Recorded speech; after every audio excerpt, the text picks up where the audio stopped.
Hola, ¿qué tal? Vamos a grabar nuestra cápsula de hoy para Rompimiento TV.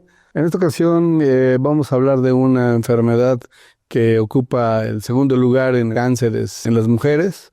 Después del cáncer de mama está el cáncer de ovario. Es también muy común este padecimiento y tiene una alta mortalidad. Finalmente, este tipo de cánceres se originan en lo que es el epitelio del ovario y en lo que es la trompa de falopio, de tal manera que puede aparecer en cualquiera de estos lugares y a veces también en el omentum, el peritoneo, que es el que cubre los intestinos, entonces también ahí puede originarse. Y al final de cuentas hay ciertos factores de riesgo que pueden hacer que una persona o una mujer desarrolle el cáncer de ovario. Los factores de riesgo más comunes son la infertilidad, ¿no? La endometriosis, la avanzada, y en algunos casos hay pacientes que tienden a tener herencia, pues, porque alguien más en la familia tuvo el cáncer de ovario. Las mujeres que tienen síndrome ovario poliquístico y son infértiles también es un factor de riesgo.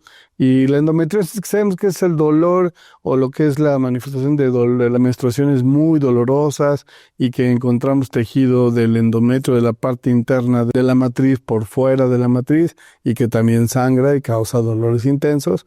Ese tipo de endometriosis puede causar o ser un factor de riesgo para cáncer de ovario. La forma de manifestarse de la enfermedad puede ser de forma aguda, ¿no? Pacientes que de repente desarrollan líquido en los pulmones, lo que llamamos derrame pleural, o a veces se empieza a ver líquido en el abdomen, lo que llamamos ascitis, líquido entre los intestinos, ¿no? Y eso puede ser de las manifestaciones, decimos, agudas o en las que se hace evidente la enfermedad prácticamente en forma rápida. A veces con eso llegamos al diagnóstico, al buscar las causas de estos líquidos. Y hay causas subagudas, que significa que tarda un poco más de tiempo en detectarse la enfermedad y el paciente puede estar sufriendo de dolor abdominal, constipación, inflamación, y a veces lo catalogamos como una colitis nerviosa y resulta que realmente corresponde a un padecimiento de este tipo. Hacer el diagnóstico a veces no es tan fácil, porque el dolor puede ser en el abdomen, puede ser en el vientre, y entonces ya cuando empieza uno a investigar y si toma una placa de tórax y ve líquido en la pleura, del derrame pleural, pues obliga a tomar una muestra y ver si hay células malignas, y a veces descubrimos que provienen del ovario. En ocasiones hace ultrasonido para definir si hay alguna causa ahí en el área ginecológica que cause el dolor abdominal, y ahí podemos encontrar a veces lo que aparentemente es un quiste o una bolsita dentro del ovario o una masa, ¿no? Dentro del ovario. Y eso pues, ya nos obliga a seguir estudiando al paciente, y en ocasiones hacemos tomografías para poder ver hígado, páncreas, riñones, vaso y ver si hay alguna otra lesión. Y a veces encontramos ahí ya el líquido en el abdomen o lesiones en el hígado que vienen finalmente del mismo ovario.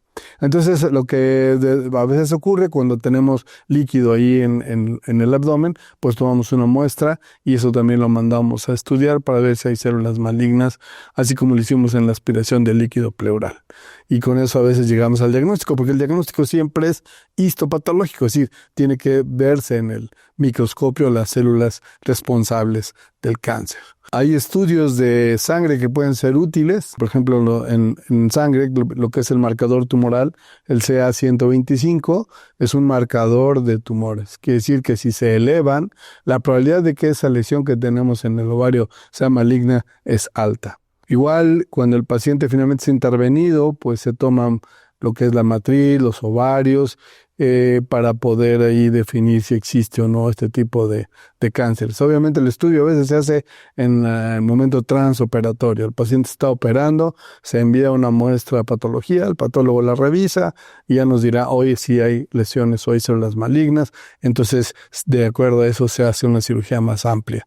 Quitar matriz, quitar ovarios, quitar apéndice, quitar peritoneo y ganglios que estén cercanos al sitio o los que rodean a la aorta. En este caso, lo que ahí digamos que se inicia el tratamiento. El tratamiento, lo que llamamos nosotros una cirugía de citorreducción. ¿Qué significa eso? Tratar de quitar la mayor cantidad de tumor que se encuentre. A veces puede ser solamente los ovarios, la matriz, el apéndice, pero en ocasiones hay que quitar también un poco de intestino o finalmente parte de la pared de la vejiga o en sus casos a veces si las lesiones están en el hígado y son accesibles, pues quitar también tumores o metástasis que existan ya en el hígado. Estos pacientes regularmente requerirán también de una quimioterapia para tratar de que el paciente tenga una sobrevida más amplia, libre de enfermedad.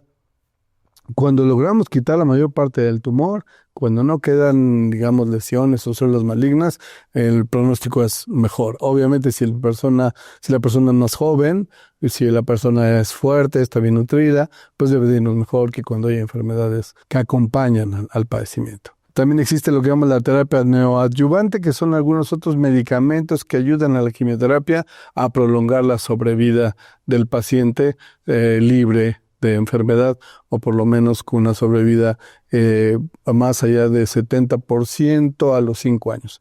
70% de la población con cáncer de ovario puede estar viva a los 5 años. Así es como medimos a veces el pronóstico de estas enfermedades malignas. Tenemos que tener cuidado cuando finalmente hay distensión abdominal, constipación, dolor abdominal, ese tipo de síntomas que son a veces como muy inespecíficos y muy parecidos a lo que es la colitis nerviosa o los trastornos funcionales digestivos o divertículos. Nos podemos achacar a muchas cosas. Siempre estamos obligados a buscar más allá porque podemos encontrarnos alguna sorpresa al paso del tiempo. Esto es solamente algunos tips para que tengan ustedes cierta información que les sea útil y nos estaremos viendo la próxima semana. Gracias por sus likes y pues sobre todo gracias por acompañarnos en estas cápsulas. Nos veremos aquí la próxima semana.